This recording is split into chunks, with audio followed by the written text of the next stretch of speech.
Scourge had no desire to return to Nathema, but he didn't raise any objection when Nyriss redirected their shuttle back toward the planet's surface in pursuit of the damaged freighter.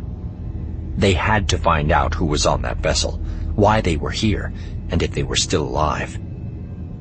It had crashed down in one of a handful of cities that dotted the world, leaving a path of damaged buildings and mangled speeders in its wake. The ship itself still seemed to be relatively intact. It lay wedged against the base of a skyscraper at the end of a main thoroughfare. Nyriss brought the shuttle in cautiously, wary of return fire as she scanned the enemy vessel. "Anybody alive in there?" Scourge asked. Anywhere else in the galaxy, he would have been able to sense the survivors through the Force. Here on Nathema, however, the aftermath of the Emperor's grim ritual blinded his abilities. "I'm picking up readings of an organic life form on board," Nyriss confirmed. They brought the shuttle in for a landing roughly 50 meters from the other vessel. There had been no reaction of any kind from the enemy craft as they approached. "Search the interior," Nyriss ordered. "I'll wait here." Disembarking, Scourge got his first good look at the ship. It was an unusual shape, flat and circular, like a disc. He approached it cautiously, his heart pounding. Normally, he relied on the Force to warn him of potential danger. Without it, he felt vulnerable and almost helpless.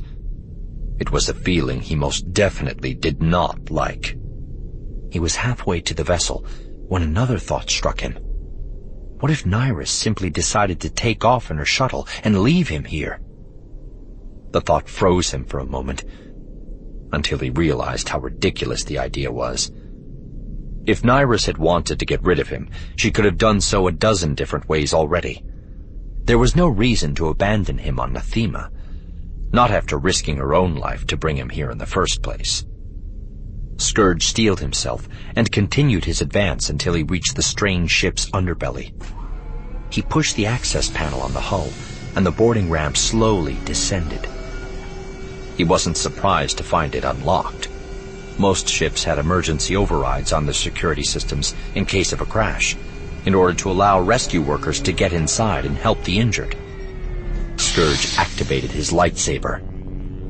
The familiar hum and hiss of the blade springing to life sounded weak and distant, and the crimson blade appeared faded.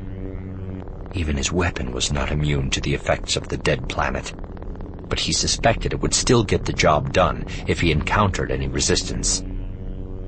He climbed up the boarding ramp and into the hull of the ship. He followed the circular layout, briefly glancing into storage rooms and passenger bunks in his search for whoever might be on board. He found nothing until he reached the cockpit. Strapped into the chair was an unconscious, or dead, human male, clad in simple brown robes. He appeared to be about 40 standard years old. He was thin and wiry, with dark shoulder-length hair and rough black stubble on his cheeks and chin. Blood poured from a deep gash on his forehead and covered his face. During the crash, something that wasn't strapped down must have struck him. Coming closer, Scourge put 2 fingers on the side of the man's neck, checking for a pulse. He had barely registered the faint flutter of life when his gaze fell on the hilt hooked to the man's belt. A lightsaber.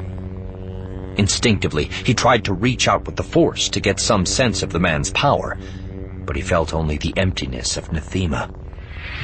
Grabbing the lightsaber and clipping it onto his own belt, he unbuckled the man, slung him over his shoulder, and carried him off the vessel. The weight of the unconscious man made it difficult to move any faster than a brisk walk, but Scourge pressed the pace. He was eager to leave Nathema behind him for good this time. Nyriss was waiting for him back at the shuttle, standing just inside the boarding ramp. Scourge strode past her and onto the ship, where he tossed the unconscious man roughly onto the floor. He was about to mention the lightsaber, but Nyriss spoke before he had a chance. "I know this man," she said, her voice grim. "His name is Revan He's a Jedi, and a Republic spy. A Republic spy? Scourge's brain took the news and jumped to the next logical conclusion. If the Jedi know we exist, they will come for us. They will try to finish the extermination of our species that they began in the Great Hyperspace War. Our existence is still hidden, she assured him. Revan and another Jedi, a man named Malik, discovered Roman Cos by accident. They were captured before they could return and report their findings to the Republic. When did all this happen? 5 years ago. The Emperor sentenced Revan to death. Then what's he doing here? I don't know, Nyriss admitted.